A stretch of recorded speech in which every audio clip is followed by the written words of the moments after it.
بسم الله والصلاة والسلام على نبينا محمد وعلى آله وصحبه أجمعين أما بعد.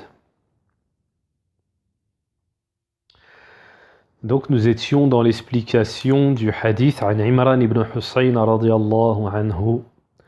L'explication du hadith de Imran ibn Hussein radiyallahu anhu. Le prophète alayhi salatu wassalam a vu un homme à son poignet, à sa main, un bracelet de cuivre ou un anneau de cuivre, et le messager d'Allah alayhi salatu wassalam lui dit: qu'est-ce que cela? Qu'est-ce que cela? Donc l'homme de répondre: ceci est pour la faiblesse. Faqala, le messager d'Allah alayhi salatu wassalam lui dit: retire, enlève cela, il ne fera qu'augmenter ta faiblesse, ta maladie. Et si tu meurs, tu ne réussiras jamais. Donc, par rapport à ce hadith, Rawahu Ahmed bisanad la ba'sa bihi, rapporté par l'imam Ahmed avec une chaîne de transmission, une bonne chaîne de transmission.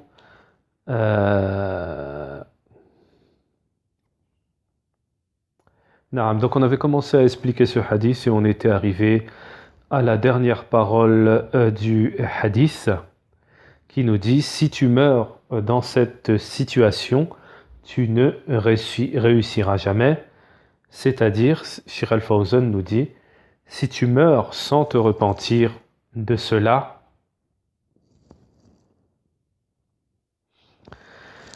c'est-à-dire que si tu meurs sans te repentir de cela, tu ne seras jamais heureux, tu ne réussiras jamais.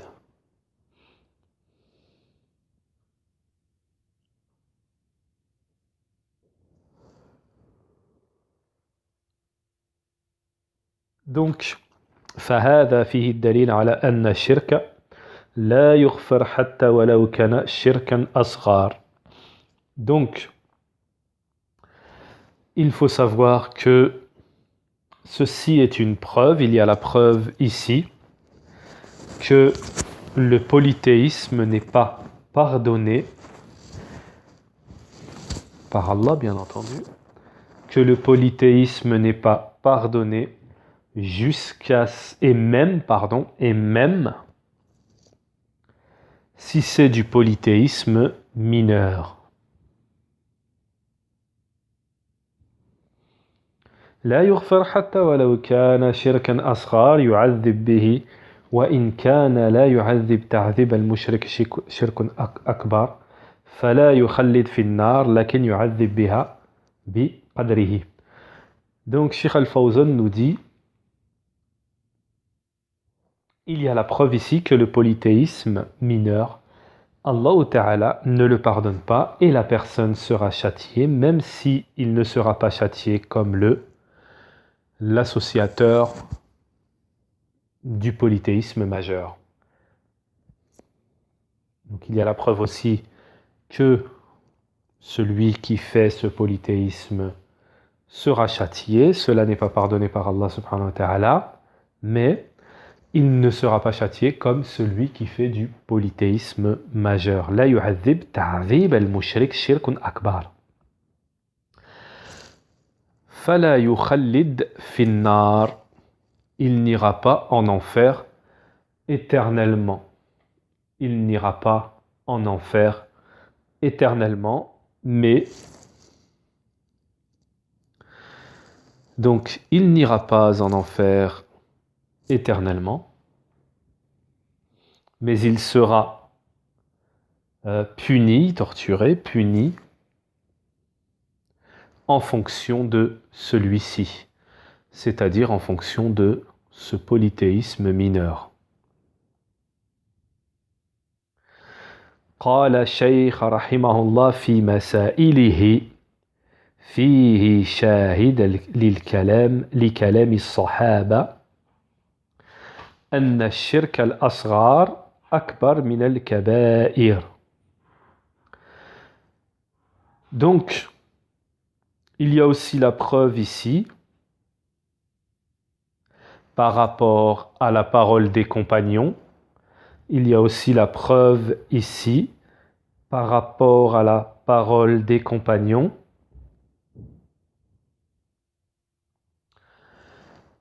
Que la petite association, c'est-à-dire le polythéisme mineur, fait partie des grands péchés. Fait partie des grands péchés. Et bien entendu,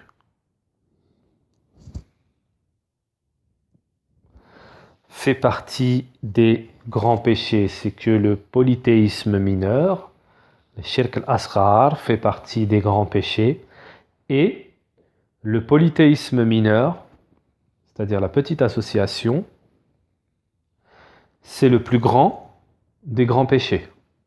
Il est à la tête des grands péchés. لأن المعاصي وإن كانت كبائر إذا لم تكن شركا parce que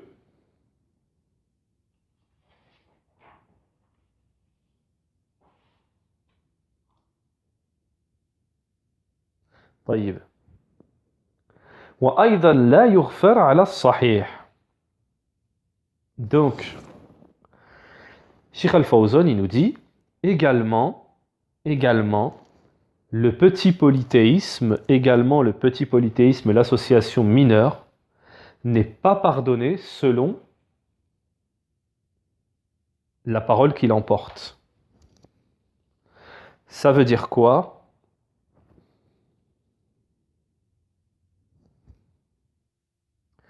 Ça veut dire que qu'il y a une divergence en fait. Qu'il y a une divergence sur est-ce que le polythéisme mineur est pardonné ou pas.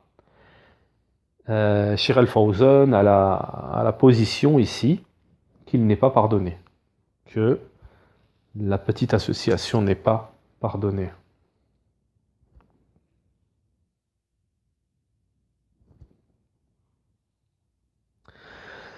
Selon la parole d'Allah subhanahu wa ta'ala, Inna Allah la yaghfiru an yushraka bihi wa yaghfiru ma duna dhalika liman yasha. Certes, Allah ne pardonne pas qu'on lui associe quoi que ce soit, par cela il pardonne à qui il veut.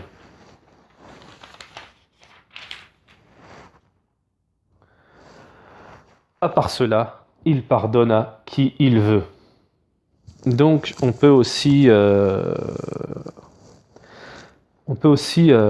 apporter une faïda, une parole profitable ici, c'est que nous avons aussi Cheikh al-Islam Ibn Taymiyyah rahimahullah.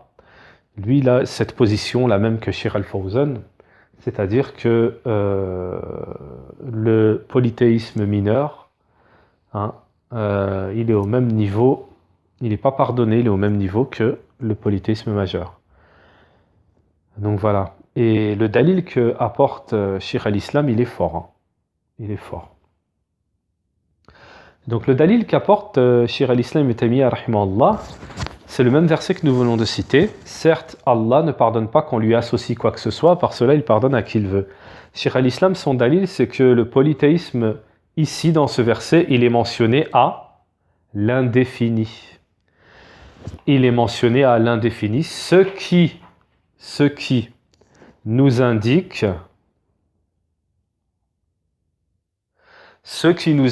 que c'est toute forme de shirk, majeur ou mineur, qui est mentionné dans le polythéisme qu'Allah ne pardonne pas. والشاهد من هذا الحديث الظاهر plutôt ظاهر.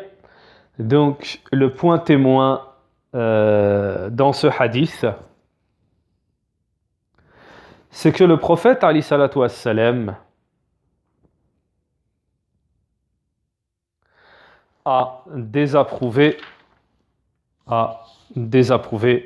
le prophète alayhi salatu wassalam a désapprouvé le fait de porter un anneau ou bien les colliers, tout ce qu'on a dit, les bracelets, etc. Le prophète alayhi salatu wassalam, dans ce hadith, il a désapprouvé cela, il a blâmé cela. Taïb, le prophète alayhi salatu wassalam, istankara labs al-halqa, il a blâmé cela. Le prophète alayhi salatu wassalam a blâmé l'anneau qui a pour but d'éloigner le mal.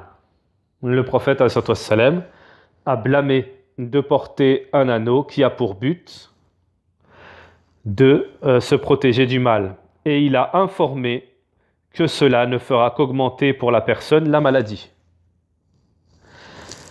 Et il a informé le messager d'Allah alayhi salatu wassalam, que cela ne fera qu'augmenter pour la personne sa maladie. Et que si la personne meurt, elle ne réussira pas et sera malheureuse dans l'au-delà. Et bien entendu, même dans la dunya. وهذا فيه دليل على منع لبس الحلقة ونحوها من أجل دفع الضرر.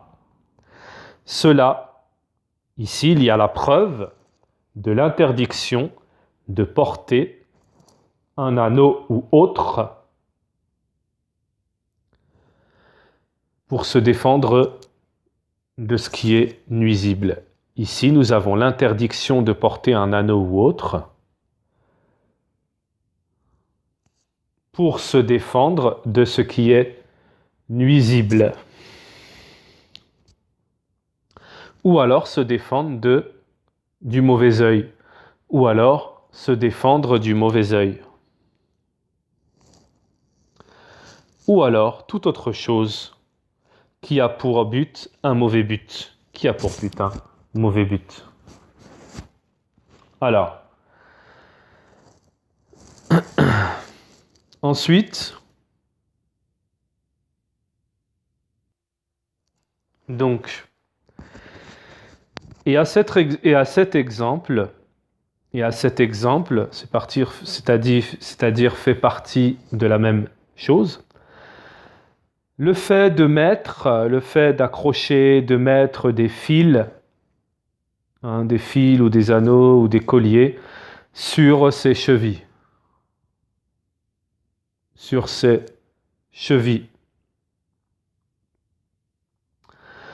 Donc là, c'est plus précisément, là, le terme utilisé, employé, c'est fils. Certaines personnes accrochent des fils sur leurs chevilles, leurs jambes, ou sur leurs membres, leurs os, ou sur leurs doigts, et ils disent cela protège de la maladie. Et ils disent que cela protège de la maladie. Donc Cheikh Al-Fawzan nous dit, c'est exactement cela, c'est exactement cela, une œuvre, cela est exactement une œuvre de la jahiliya, de l'époque pré-islamique. وهو مثل الذي استنكره النبي عليه الصلاة والسلام في هذا الحديث. Donc ça, c'est à l'exemple de ce que le prophète alayhi salatu wassalam a blâmé dans ce hadith. C'est au même titre. C'est-à-dire que dans un premier lieu, on a parlé de bracelets sur les mains, sur les poignets, de bracelets, d'anneaux, etc. Et en deuxième lieu, au même titre, tout ce qui se met dans les autres membres, comme les doigts, les chevilles, etc. Au même titre. Cela est blâmable. Cela est du shirk, du polythéisme. قال رواه أحمد الإمام أحمد بن حنبل الشيباني الإمام الجليل أحد أئمة الأربعة شيخ المحدثين رحمه الله. Donc, rapporté par l'imam Ahmed ce hadith, Sheikh Al-Fawzan nous dit l'imam Ahmed ibn Hanbal al-Shaybani, c'est l'imam qui est connu, qui fait partie des 4 imams. c'est un shir parmi les shuyukh du hadith, de la science du hadith, rahimallah. Il est l'imam qui a été testé et a patienté. Il est l'imam qui a été testé et a patienté.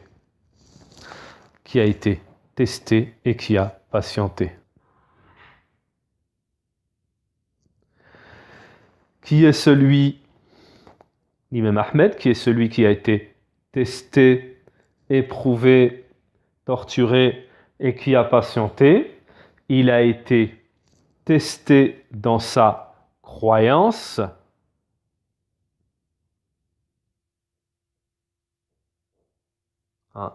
comme cela est connu, bien entendu. Il a été, l'imam Ahmed, testé dans sa croyance. Je pense que tout le monde connaît l'histoire de l'imam Ahmed.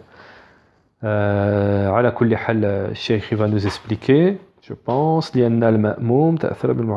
Pourquoi?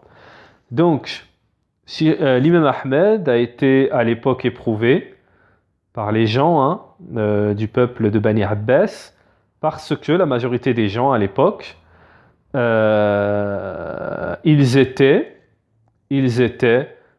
touchés par la aqida, la croyance des Mu'tazila. Donc ces gens-là, dans leur croyance, il y avait des choses qui étaient blâmables.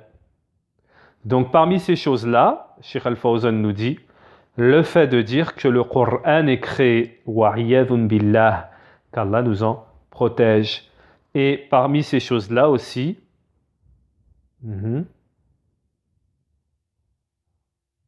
donc voilà en fait, par rapport à l'imam Ahmed, il a été torturé justement parce qu'on lui avait demandé de dire que le Coran est créé et il avait refusé.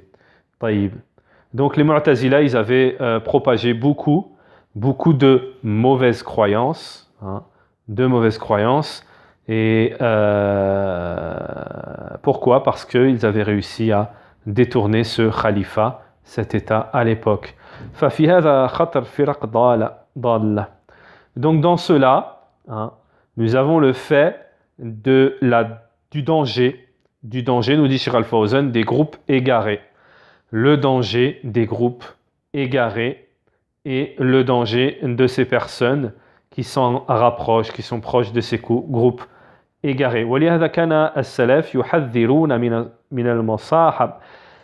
مصاحبة المبتدعة ومن مجالستهم.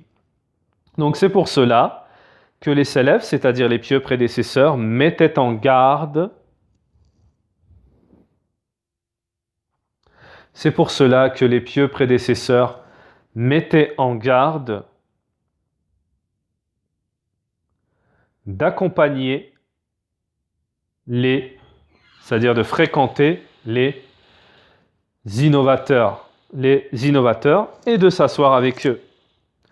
C'est pour cela que les salafs, les pieux prédécesseurs, mettaient en garde d'accompagner les innovateurs et de s'asseoir avec eux.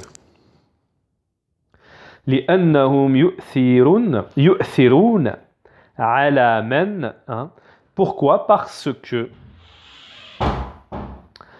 ils ont un impact sur celui qui les fréquente. Pourquoi? Parce que les innovateurs ont un impact, laissent des traces sur celui qui les fréquente.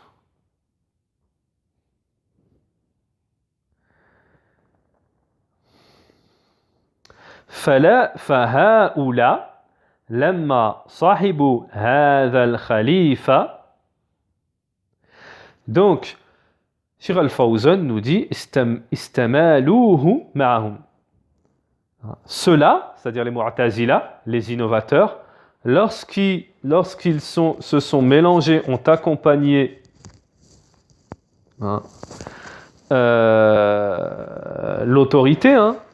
l'autorité, c'est-à-dire les gouverneurs de l'époque, à l'époque de l'imam Ahmed, ils se sont mélangés avec eux et à ce moment-là, ils se sont détournés des gens de la sunna. Ils sont devenus, ils se sont mis contre les gens de la sunna, du fait que ils se sont mélangés avec les gens de l'innovation. Wa waqafa l'imam Ahmed, et l'imam Ahmed s'est retrouvé en phase 2. Il a donc refusé à cette époque de dire que le Coran est créé, au point où ils l'ont frappé, ils l'ont mis en prison, ils l'ont torturé, mais il a patienté, rahimahullah. L'imam Ahmed, rahimahullah, a patienté. Il y a eu à la suite 3 États, 3 gouvernements qui sont passés sur l'imam Ahmed, c'est-à-dire à la suite les uns des autres, et ils étaient tous,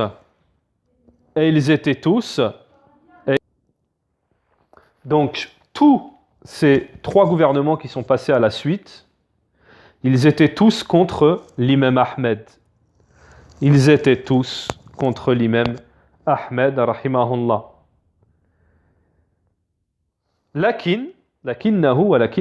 Mais l'imam Ahmed a patienté et était raffermi. Ils n'ont pas réussi à le soumettre. Il a patienté alors qu'ils l'ont frappé, etc. Jusqu'à ce qu'il reçut le secours d'Allah subhanahu wa ta'ala et qu'il fut secouru. Walhamdulillah. Et bien entendu, les Mu'tazila ont perdu. فهذا الإمام يجب أن نعرف موقفه من أجل أن نقتدي به وأن نعرف أيضا donc cet imam, Cheikh Al-Fawzan nous dit, cet imam, l'imam Ahmed, il nous est obligatoire de connaître sa position, c'est-à-dire cette histoire, son histoire, pour le prendre comme exemple. L'imam Ahmed, rahimahullah, il nous est obligatoire de connaître son histoire, sa position, de manière à pouvoir le prendre comme exemple. Et de manière aussi à nous connaître nous-mêmes, à connaître notre position nous-mêmes envers les sectes égarées. Et de manière à nous connaître nous-mêmes, de connaître nous-mêmes notre position envers les sectes égarées et les sectes qui contredisent les gens de la sunna et du groupe.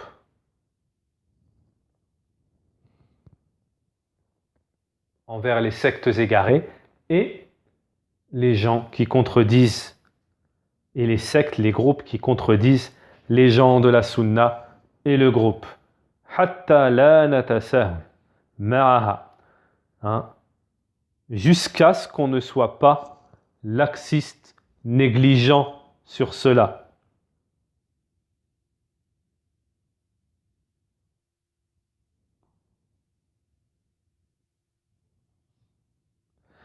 Et que nous œuvrons pour rassembler. Et que nous œuvrons pour rassembler. Et nous disons. Et que nous œuvrons pour rassembler, nous dit Cheikh Al-Fawzan, et nous disons. Nous rassemblons et nous ne divisons pas, comme le disent certains groupes. Nous rassemblons, mais nous ne divisons pas, comme le disent certains groupes. Il y a des groupes qui disent que les gens de la sunna, ils divisent. Ils divisent. Mais en fait, c'est faux. Pourquoi ? Parce qu'on ne peut pas s'unir sur le batil. On ne peut s'unir que sur la vérité. Donc forcément, les gens qui ne veulent pas suivre la vérité diront que les gens de la sunna divisent. Mais ce sont eux qui divisent puisqu'ils se détournent de la vérité. بل يجب أن نفرق بين أهل الحق وأهل الباطل. Et Cheikh Al-Fawzan nous dit, il nous est obligatoire, il nous est obligatoire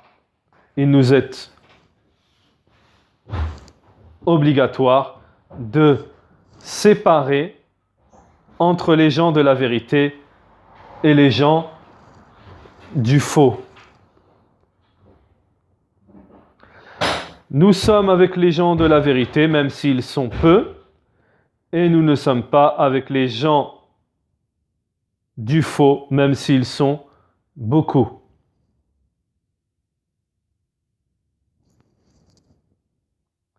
هذا هو الموقف الصحيح. Donc c'est ça la position authentique. L'imam Ahmed, tout seul, s'est mis contre toute une communauté. Et Allah subhanahu wa ta'ala l'a secouru. Et Allah subhanahu wa ta'ala l'a secouru. لا يهمه ذلك لكن ما دام على الحق. Tant que la personne est sur la vérité, il ne donne aucune importance à autre chose. Rien d'autre ne peut venir le déstabiliser. Car cela est sur sa balance et ce sera sa récompense auprès d'Allah subhanahu wa ta'ala. فهذا الحديث رواه أحمد. Donc ce hadith est rapporté par l'imam Ahmed. Avec une chaîne de transmission, il n'y a pas de mal à celle-ci. Et il a été aussi rapporté par le Hakim fi mustadrakihi wa qala as-sahih al-isnad. Et il a dit, al-Hakim a dit, la chaîne est authentique. Et c'est conformé aussi à cela l'imam al-Dhahabi rahimahullah. Donc Inch'Allah, nous allons nous contenter de ça aujourd'hui. Subhanakallah wa ma bihamdik wa ashhadu an la ilaha illa ant wa astaghfiruka wa atubu ilayka. Bismillah wa salati wa salam ala nabiyyina Muhammad wa ala alihi wa sahbihi ajma'in amma ba'd. Donc, nous avançons, nous continuons dans le hadith suivant de Kitab al-Tawhid, du chapitre numéro 6, du chapitre numéro 7 plutôt. Le hadith de l'imam Ahmed, rapporté par l'imam Ahmed, qui nous dit, le hadith de l'imam Ahmed, Na'am, l'imam Ahmed rapporte d'après Uqba ibn Amir qui attribue les paroles suivantes au prophète alayhi salatu wassalam. وله عن عقبة ابن عامر مرفوعا من تعلق تميمة فلا أتم الله له ومن تعلق ودعه فلا وضع الله له. Alors, cela signifie quiconque s'attache à une amulette, qu'Allah fasse en sorte que ses projets n'aboutissent pas. Et quiconque s'attache à un coquillage, qu'Allah ne le laisse pas goûter le repos.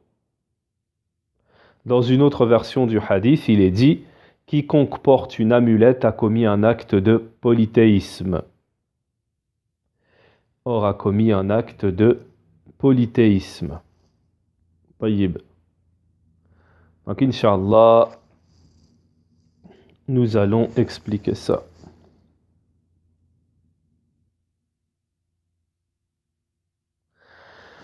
Alors, celui qui accroche une amulette, c'est-à-dire, le cheikh nous dit,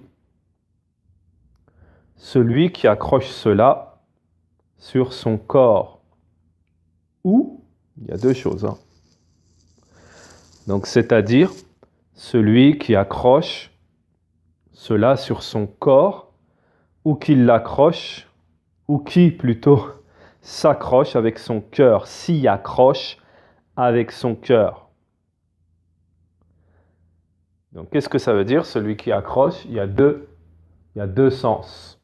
C'est celui qui accroche cela sur son corps, sur lui, et celui qui s'accroche avec son cœur à cela. Donc ça veut dire quoi, celui qui s'accroche avec son cœur? C'est-à-dire celui qui a la croyance que l'amulette est utile ou qu'elle est nuisible en dehors d'Allah. C'est-à-dire, c'est le fait le fait de s'accrocher avec son cœur, c'est le fait d'avoir la croyance que celle-ci est utile ou nuisible en dehors d'Allah subhanahu wa ta'ala.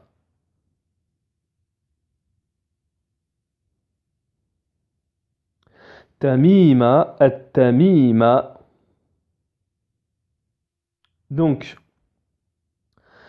Cheikh Al-Fawzan hafidhahullah nous dit at-tamima. Ce sont des talismans, des amulettes que l'on accroche sur les enfants lorsque l'on craint pour eux du mauvais œil. Tamima at-tamima. En arabe, ce sont des talismans, des amulettes que l'on accroche sur les enfants lorsque l'on craint pour eux le mauvais œil. وكذلك ما شبه من كل ما يعلق. Et également tout ce qui y ressemble à ce genre d'amulette, tout ce qui y ressemble et que l'on accroche comme talisman ou autre.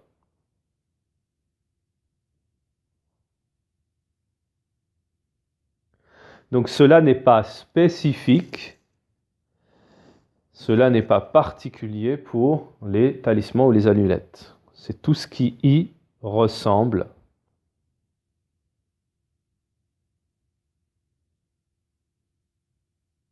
Donc c'est pas spécifique pour ce qui est cité ici, c'est-à-dire les amulettes ou les talismans, etc. Mais c'est tout ce qui y ressemble. Parce qu'ici, dans ce hadith, Cheikh Al-Fawzan nous dit, parce qu'ici, dans ce hadith, l'explication que nous donnons, c'est pour éclaircir une forme parmi les formes, une forme parmi les formes d'accrochement. D'accrochement, que ce soit physique ou avec le cœur. Alors, Cheikh Al-Fawzan nous donne un exemple, il nous dit, il y en a qui accrochent leurs sandales aux portes.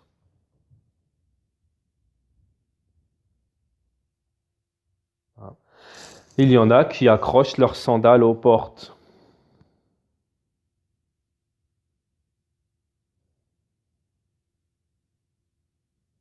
Alors, ils accrochent leurs sandales aux portes ou alors sur les voitures, dans les voitures, en pensant que cela peut les défendre, protéger contre le mal de l'envieux. La jalousie, contre le mal de l'envieux. Donc ces gens-là, il y a une autre forme aussi. Le cheikh nous dit, par exemple, d'accrocher les sandales sur les portes ou dans les voitures, en pensant que cela est une défense, une protection contre le mal ou al-hasad, la jalousie. Donc le cheikh nous dit tout cela fait partie des choses de l'époque pré-islamique ou de toute chose qui est pourvue d'ignorance.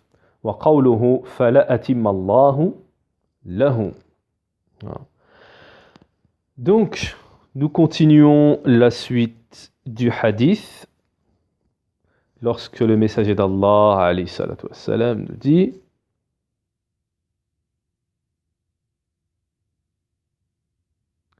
qu'Allah fasse en sorte que ses projets n'aboutissent pas qu'Allah fasse en sorte que ces projets n'aboutissent pas. Donc, cette parole, suite du hadith. Ceci est une invocation du messager d'Allah, alayhi salatu wassalam.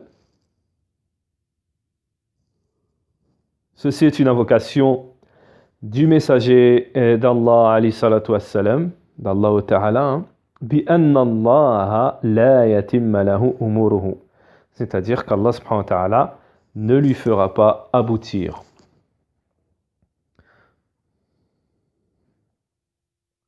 فالرسول عليه الصلاة والسلام مجاب الدعوة. Donc, Cheikh Al-Fawzan nous dit par rapport à cette parole que le messager d'Allah, alayhi salatu wassalam, ses invocations sont acceptées. Que le prophète, que le messager d'Allah, alayhi salatu wassalam, ses invocations sont acceptées. Et cette invocation comprend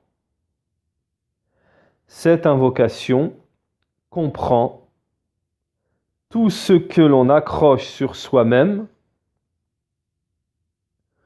ou que l'on accroche sur autre chose que soi-même, hein. Donc des morceaux de tissu, des talismans, des amulettes, et que l'on recherche pour cela, hein, à se prémunir du mal, hein, jusqu'au jour de la résurrection. Jusqu'au jour de la résurrection, c'est-à-dire cette dua est valable pour tous ceux qui font ça jusqu'au jour de la résurrection.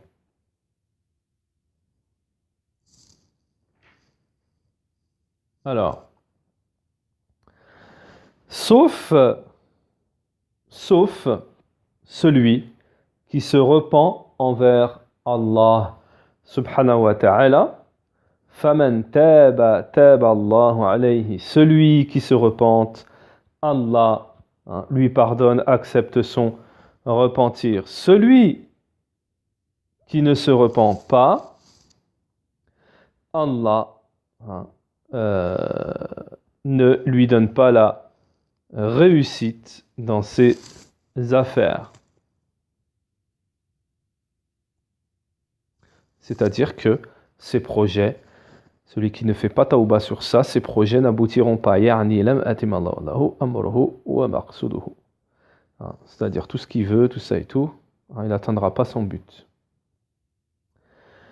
Mais au contraire, il touchera, il sera touché justement par le contraire, il se produira le contraire de ce qu'il veut, c'est-à-dire en nuisance, en mal, en peur, en inquiétude. Taïb. Donc ensuite le cheikh nous dit, c'est pour cela que nous trouvons, ou que vous trouvez, que ceux qui accrochent ces choses-là, ou qui s'accrochent aussi à ces choses-là, sont ceux qui sont le plus touchés par la peur, par l'angoisse, la tristesse, la faiblesse, contrairement aux unificateurs, aux muwahhidin, al-mu'tamidin ala Allah jalla wa ala, ceux qui s'en remettent à Allah, al-muwahhidin, c'est-à-dire ceux qui unifient Allah subhanahu wa ta'ala, et ceux qui s'en remettent complètement à Allah subhanahu wa ta'ala. Fatajidunahum aqwa an-nas. Donc tu les trouveras que eux, les muwahhidin, sont ceux qui sont le plus forts, les plus forts, que ce soit dans les œuvres, ou autres. أيضا في أمن واستقرار وانشراح الصدور. Donc tu les trouves aussi, les gens du tawhid, qu'ils sont ceux qui ont le plus la sécurité, l'indépendance et les poitrines élargies.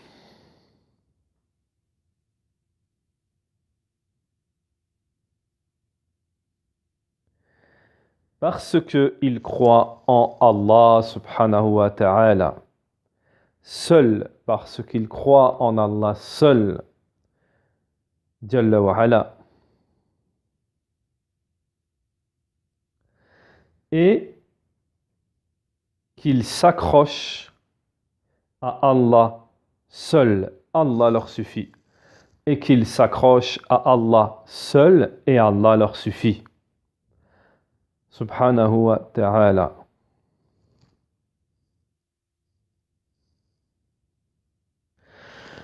Donc, et cela confirmé par la parole d'Allah Subhanahu wa ta'ala, Sourate 39, verset 38. Donc, Sourate 39, verset 38, qui nous dit قُلْ حَسْبِيَ اللَّهُ عَلَيْهِ يَتَوَكَّلُ الْمُتَوَكِّلِينَ وَمَنْ يَتَوَكَّلْ عَلَى اللَّهِ فَهُوَ حَسْبُهُ. Et celui qui place toute sa confiance en Allah, Allah lui suffit. Et la traduction du verset 38, c'est Surat Az-Zumar, les groupes, Surat 39. Dit Allah me suffit, c'est en lui que placent leur confiance ceux qui cherchent un appui. طيب. وقوله ومن تعلق ودع فلا وضع الله له فلا وضع الله له. Donc la suite du hadith, la suite de l'explication du hadith.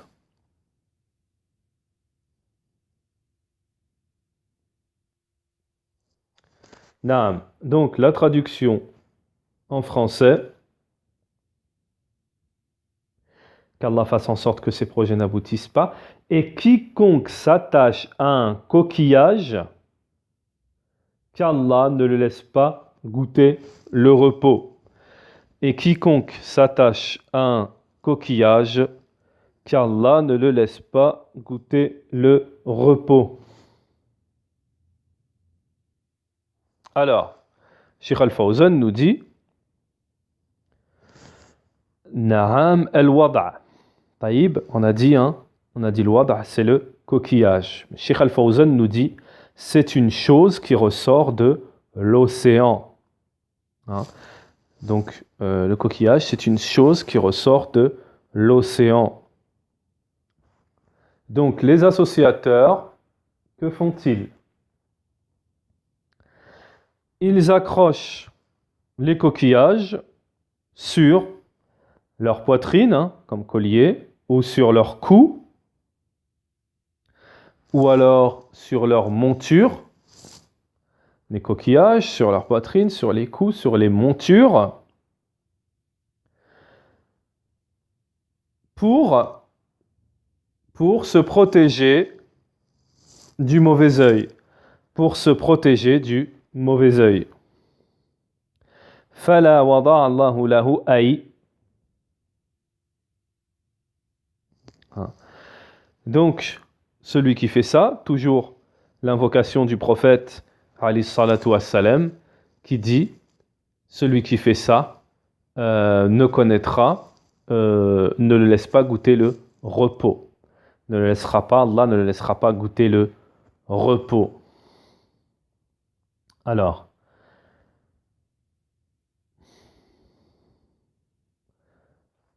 taïb, c'est-à-dire qu'il ne sera jamais tranquille. Bel sallata alayhim, mais c'est plutôt le contraire, c'est-à-dire que Cheikh Al-Fawzan nous dit que Allah subhanahu wa ta'ala, il va faire tomber sur lui l'angoisse, la tristesse, les wes-wes. C'est-à-dire qu'Allah va faire tomber sur lui l'angoisse, la tristesse, les wes-wes. Donc les wes-wes, ce sont les insufflations sataniques. Wal-aada, et les ennemis.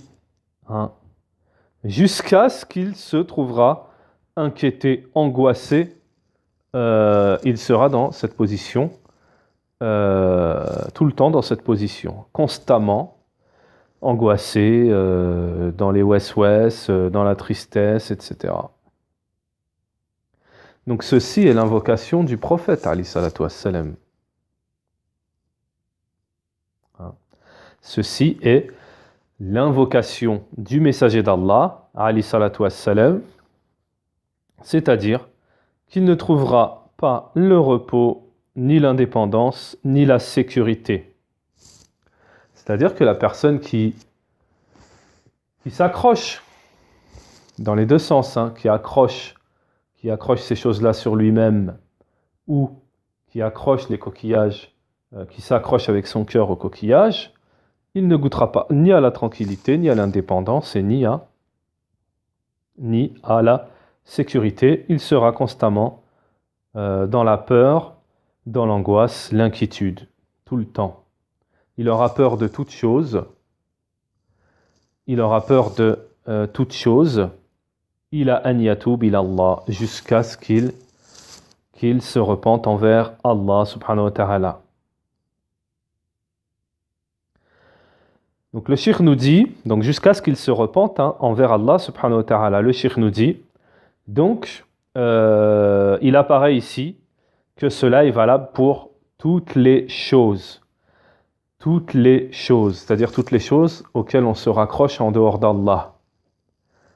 Les colliers, ce qu'on vient de citer ici, les amulettes, les pendentifs, tout ce que vous voulez.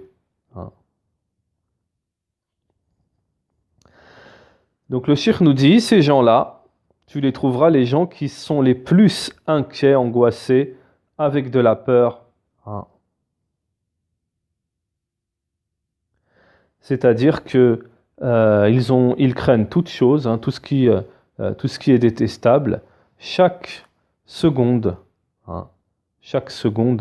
et ils craignent de toute personne.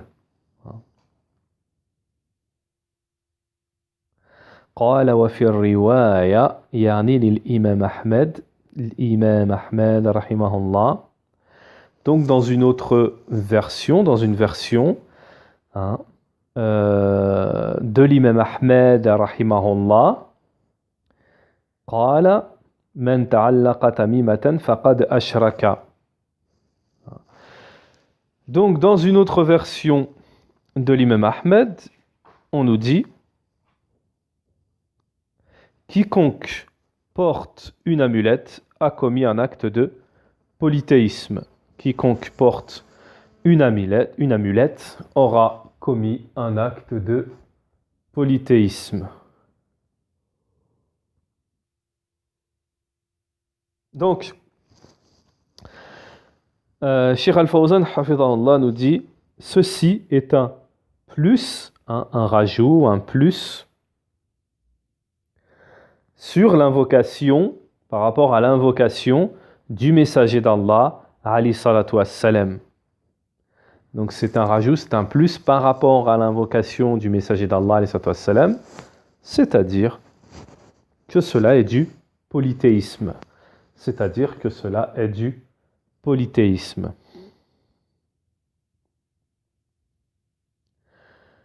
Man ta'allaqa tamimatan faqad ashraka.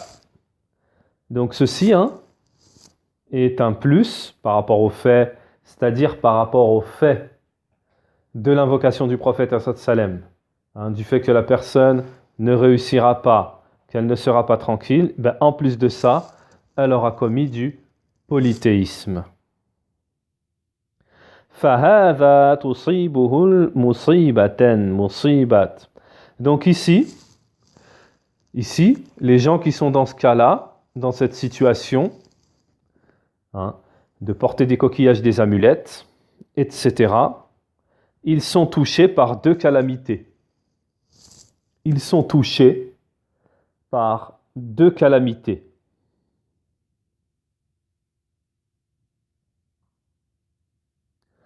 La première, l'invocation du messager d'Allah, alayhi salatu wassalam.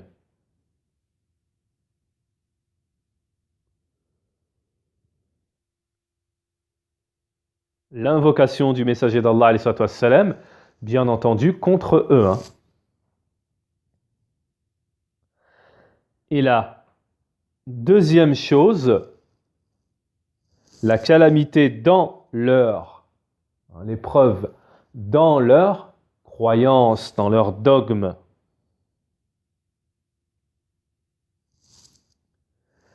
La deuxième chose, c'est la calamité dans leur, l'épreuve, dans leur croyance, du fait d'avoir associé à Allah subhanahu wa ta'ala, du fait d'avoir associé à Allah subhanahu wa ta'ala.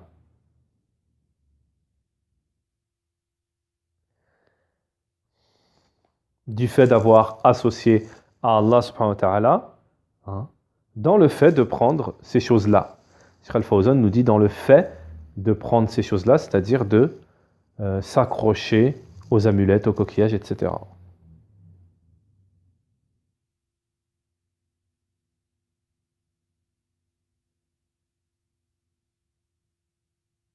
Alors, et ceci est le point témoin du hadith par rapport au chapitre. Et ceci est le point témoin du hadith ou dans le hadith par rapport au chapitre. C'est-à-dire, le chapitre 2 fait partie du polythéisme, accroché ou porter des genres de colliers ou des fils, etc. Taïb, des anneaux, des colliers, des bracelets ou des fils, etc. فإن قلت ما نوع هذا الشرك. Donc, Cheikh Al-Fawzan nous dit, et si il est demandé, on te demande, quel est le genre de polythéisme? À quel genre de polythéisme est-il fait allusion ici? Est-ce que c'est du polythéisme majeur, c'est-à-dire de la grande association? Est-ce que cela est du polythéisme majeur, de la grande association? ما نوع هذا الشرك؟ هل هو الشرك الأكبر؟ نقول فيه تفصيل إن كان. Donc, Cheikh Al-Fawzan répond, nous disons, il y a un détail, il y a une explication détaillée à donner.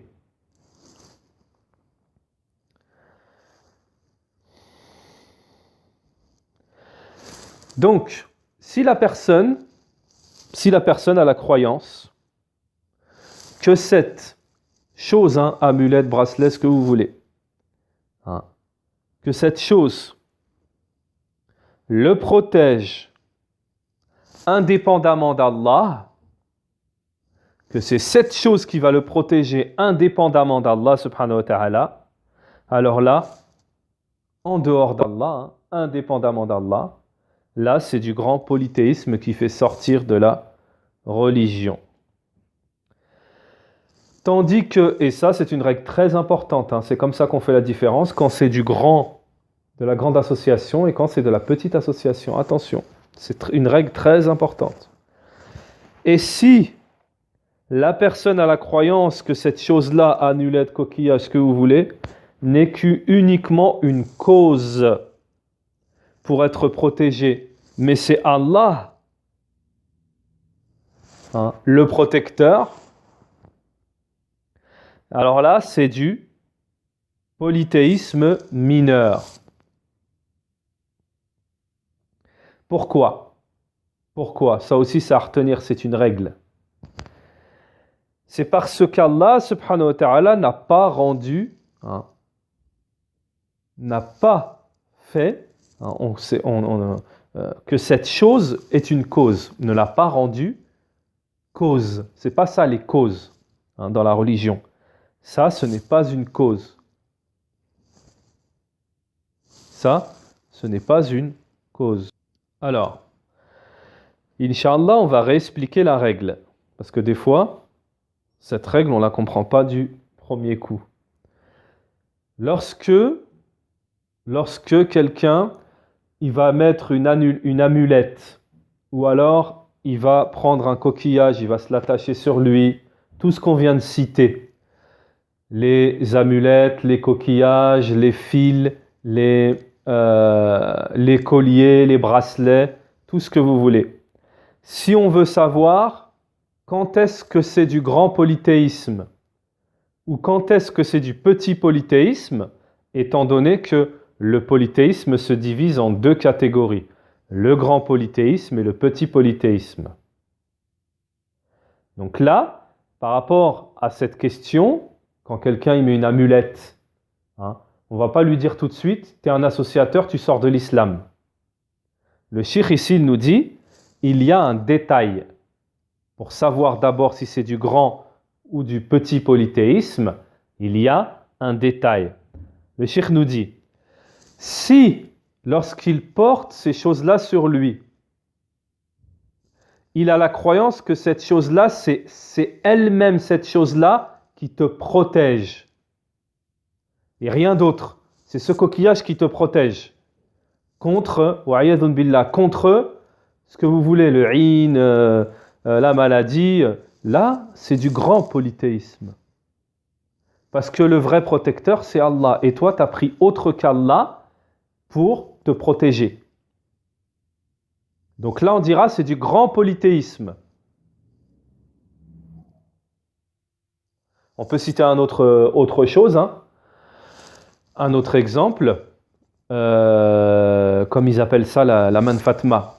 Pareil, il y a des gens, ils mettent la main de Fatma sur eux et ils disent c'est pour protéger du in. Si il se dit que c'est la main elle-même qui me protège, c'est du shirk akbar, il sort de l'islam. Mais le deuxième cas, où là c'est pas du grand polythéisme, c'est du petit polythéisme, c'est que si la personne a la croyance que cette chose qu'elle porte, cette amulette, ce coquillage, ce que vous voulez, qu'elle porte, c'est juste une cause. C'est juste une cause. Elle la prend comme intermédiaire, comme cause pour la guérison ou la protection, mais la personne elle a la croyance que le vrai guérisseur c'est Allah. Mais elle a pris cette chose-là comme cause. Alors là, ça sera du petit polythéisme. Là, on ne dira pas que c'est de la grande association, mais on dira que c'est de la petite association. Taïb, c'est compris? Taïb. Donc nous continuons, Inch'Allah. فإن قلت, on l'a dit.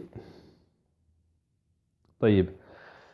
وقوله ولابن أبي حاتم عن حذيفة أنه رأى رجلا في يده خيط من الحمى فقطعه وتلا قوله وما يؤمن أكثرهم بالله إلا وهم مشركون. Donc nous continuons, nous avons terminé ce hadith et nous passons à un autre hadith. Donc, nous continuons dans le matn, la parole de l'auteur Cheikh Mohammed ibn Abd al-Wahhab rahimahullah, qui nous dit Ibn Abi Hatim rapporte que Hudayfa radiallahu anhu vit un homme porter au poignet un fil censé le protéger contre la fièvre. Hudayfa le lui arracha et récita la parole d'Allah. Et la plupart d'entre eux ne croient en Allah qu'en lui donnant des associés. Et la plupart d'entre eux ne croient en Allah qu'en lui donnant des associés. Surat Yusuf, verset 106. Surat Yusuf, verset 106. Et la plupart d'entre eux ne croient en Allah qu'en lui donnant des associés.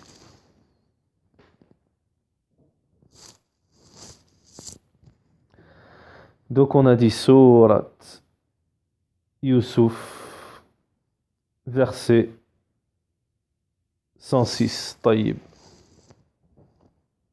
Barakallahu fik. طيب. Alors,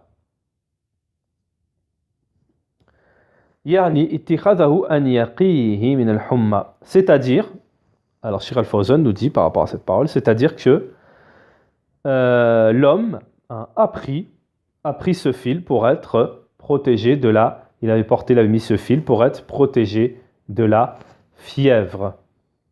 Alors, Cheikh Al-Fawzan nous dit, Cheikh Al-Fawzan, hafidhahullah, nous dit, la fièvre, c'est lorsque la température corporelle augmente. Cheikh Al-Fawzan nous dit, la fièvre, c'est lorsque la température corporelle augmente. Irtifa' al-harara, irtifa' al-hararati fil jismi. Farrajul rabata al-khayt. L'homme, ce qu'il a fait, il s'est accroché à un fil pour être protégé de la fièvre. L'homme s'est accroché à un fil pour être protégé de la fièvre. À ce moment-là,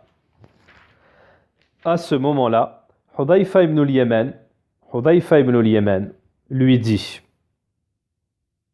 radiyallahu anhu, il lui a coupé, arraché ce fil de cet homme. Donc il lui arracha, il lui coupa ce fil. فقطعه.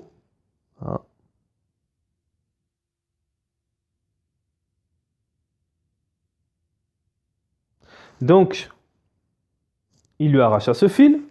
Donc, Cheikh Al-Fawzan nous dit, il y a ici le fait de blâmer, plutôt de retirer le blâmable. Il y a le fait ici de retirer ce qui est blâmable, ce qui est mal blâmable. Comme lorsque le prophète alayhi salatu wassalam, vu un bracelet, un anneau, un bracelet, il lui dit « retire ça ».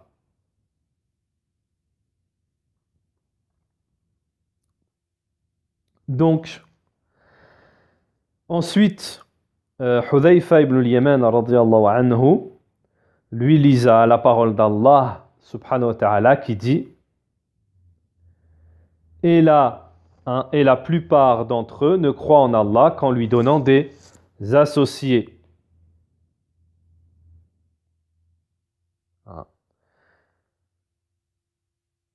Alors, il a été dit par rapport à ce verset, le sens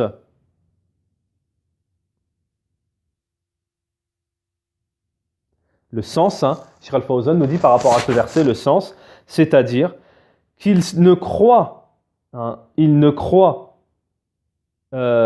la seigneurie, il ne croit à la seigneurie qu'en associant dans la divinité.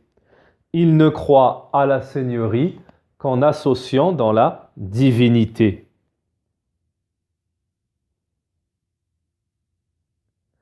Alors, Cheikh Al-Fawzan nous dit, il ne croit à la seigneurie qu'en associant dans la divinité. Cheikh Al-Fawzan nous dit, parce que les associateurs reconnaissent la seigneurie d'Allah. Seigneurie, c'est-à-dire comme quoi c'est le créateur, c'est le roi, al-khalq wa al-mulk wa al-tadbir, et c'est lui qui administre tout. Donc les associateurs, parce que les associateurs reconnaissent ar-rububiyya, la seigneurie d'Allah subhanahu wa ta'ala, walakinnahum yushrikun bil uluhiyya, mais ils sont associateurs dans l'adoration, la divinité.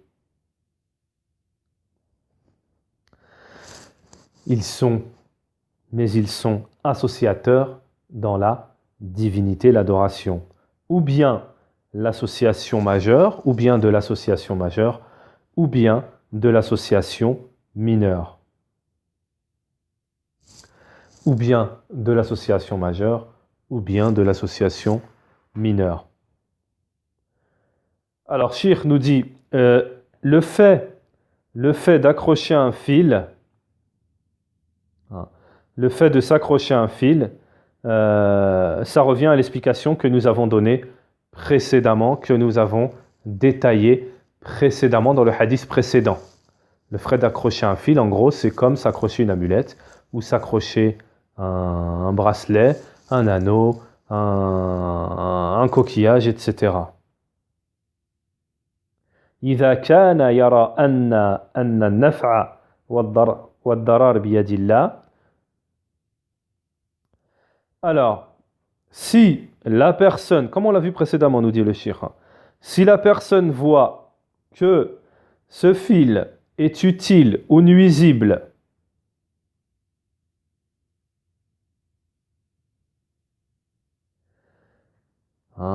cela est entre les mains d'Allah. S'il voit que le fil, le fait qu'il soit utile ou nuisible, cela est entre les mains d'Allah, mais le fil c'est juste une cause. Alors là, c'est du polythéisme mineur, shirk al-asghar. Puisqu'Allah n'a pas rendu le fait de s'accrocher à un fil une cause parmi les causes de protection.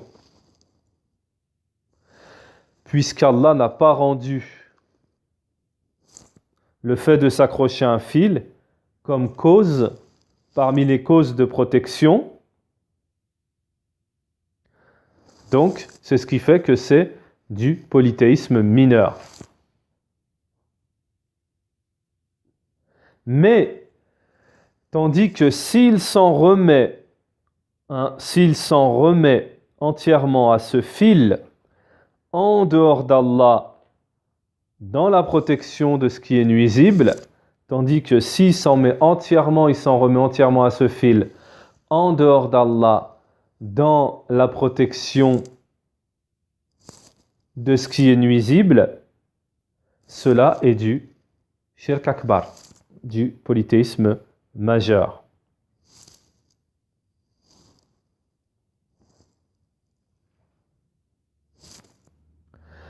فدل على أن الشرك قد يقع ويكثر وقوعه حتى من أهل الإيمان. Alors, Cheikh Al-Fawzan nous dit, cela nous indique que le polythéisme peut se produire. Non, cela nous indique que le polythéisme se produit beaucoup, et il augmente, il se produit beaucoup et il augmente, et même chez les gens de la foi. Et même chez les gens de la foi. Cela nous indique que le polythéisme se produit et se multiplie, et même chez les gens de la foi.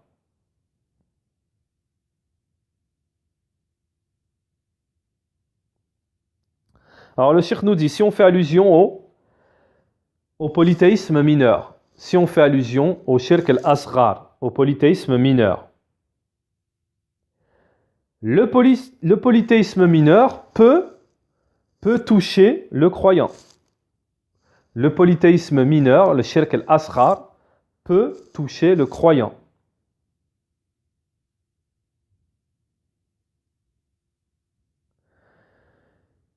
Comme le croyant peut être aussi touché par l'hypocrisie dans les œuvres.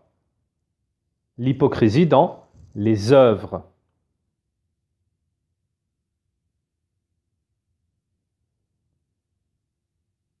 L'hypocrisie dans les œuvres, c'est-à-dire la petite hypocrisie, parce que l'hypocrisie se divise aussi en deux catégories, la grande et la petite. Alors, le croyant peut être aussi touché par l'hypocrisie dans les œuvres. Il peut être touché par l'ostentation.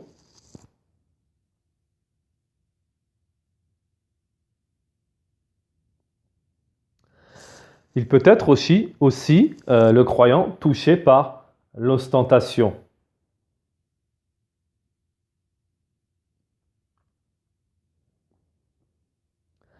Tandis que si le but de son action, de porter des amulettes, des machins, tout ça, des fils, tout ce qu'on a dit, si son but c'est de s'en remettre à celle-ci, si son but dans le fait de porter des amulettes, des colliers, des fils, des coquillages, si dans cette action son but c'est de s'en remettre à celle-ci, alors là, ce sera du grand polythéisme, de la grande association, qui annule la foi, qui là vient à l'encontre de la foi, c'est-à-dire là, ça annule la foi.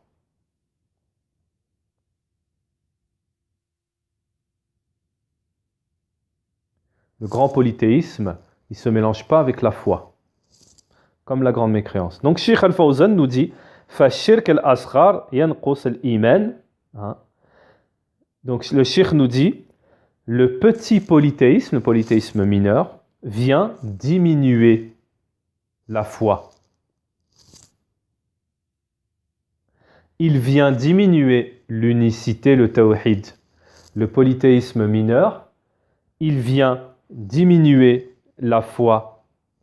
Il vient diminuer l'unicité, le tawhid. Tandis que le grand polythéisme,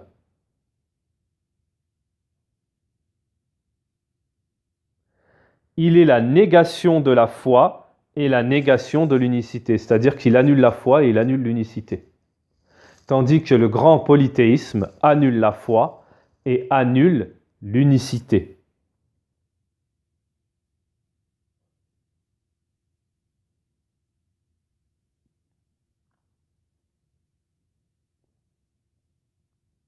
طيب. Donc ensuite, pour conclure, Sheikh Al-Fawzan nous dit il y a ici la question religieuse, le fait, il y a ici le fait que les compagnons s'argumentaient, il y a ici le fait que les compagnons s'argumentaient des versets du grand polythéisme pour le petit polythéisme. Il y a le fait ici que les compagnons s'argumentaient des versets sur le grand polythéisme pour le petit polythéisme. Il va expliquer pourquoi et comment le cheikh. Parce que Hudayfa, on voit bien dans le hadith ici, parce que Hudayfa ibn al-Yaman, radiyallahu anhu, s'est argumenté d'un verset qui est descendu pour le grand polythéisme.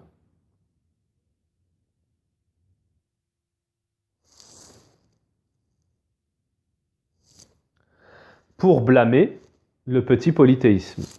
Parce que Hudayfa ibn al-Yaman radiyallahu anhu s'est argumenté d'un verset qui est descendu pour le grand polythéisme pour blâmer le petit polythéisme.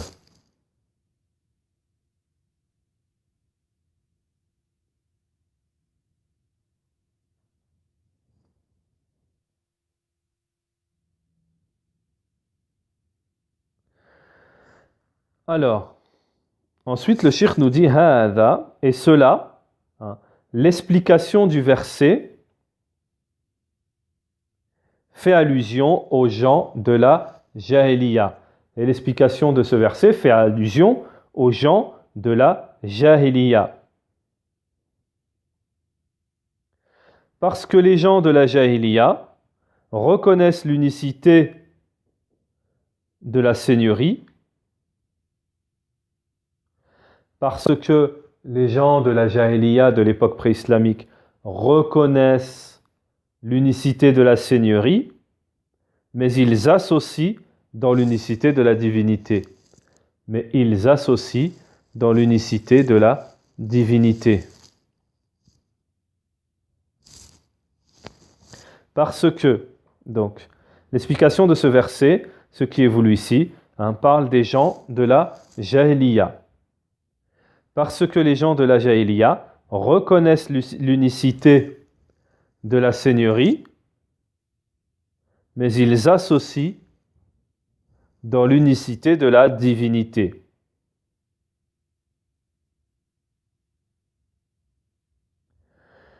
Mais leur reconnaissance de l'unicité de la Seigneurie ne les fait pas entrer dans l'islam. Mais leur reconnaissance de l'unicité de la Seigneurie ne les fait pas entrer dans l'islam. Mais leur reconnaissance de l'unicité de la Seigneurie ne les fait pas entrer dans l'islam. Alors je vais juste donner une faïda ici, faire une parenthèse et donner une faïda, un petit éclaircissement. Dans le programme de l'étudiant en sciences, en ce qui concerne le tawhid, c'est pour cela qu'il y a des ulama qui conseillent, et d'ailleurs c'est de cette manière-là, mais il n'y a pas de souci non plus de faire d'une autre manière, mais le plus souvent, le plus répandu dans l'enseignement du tawhid, l'ordre de l'enseignement, c'est qu'il y a des livres avant Kitab al-Tawhid à étudier, comme Thalathat al-Usul, Qawa'id al-Arba'a, Usul Sitta, Nawaqid al-Islam, etc. Al-Wajibat, Al-Mutahattimat, etc. Pourquoi ? Parce qu'il y a des choses dont parle le Cheikh ici.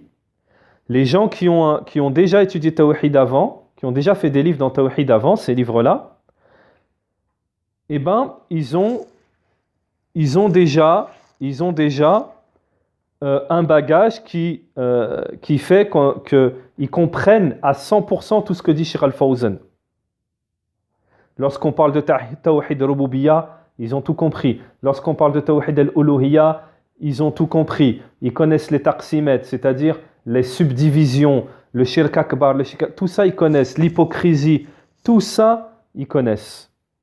Donc voilà pourquoi en réalité c'est mieux de passer avant par ces livres-là. Mais ça ne veut pas dire que c'est obligatoire et ça ne veut pas dire que c'est interdit, etc., etc. Moi je l'ai vu dans les instituts où on enseigne les sciences, des gens commençaient par Kitab al-Tawhid. Mais bon, voilà. Pour quelqu'un qui est vraiment débutant, il peut avoir des lacunes dans certaines questions religieuses. Donc ensuite, Hudayfa ibn al-Yaman radiyallahu anhu s'est argumenté du verset qui est descendu pour le shirk al-akbar. Pour le shirk al-akbar, il s'est argumenté aussi pour le shirk al-asghar. Pourquoi ? Parce que ce verset qui est descendu pour le grand polythéisme, il est descendu dans la généralité, il fait allusion à la généralité du shirk al-akbar ou al shirk al-asghar. Inch'Allah ta'ala, nous continuerons dans le prochain cours. Subhanakallah wa bihamdik wa ashhadu an la ilaha illa ant wa astaghfiruka wa atubu ilayka wa sallallahu wa sallam ala nabiyyina Muhammad wa ala alihi wa sahbihi ajma'in.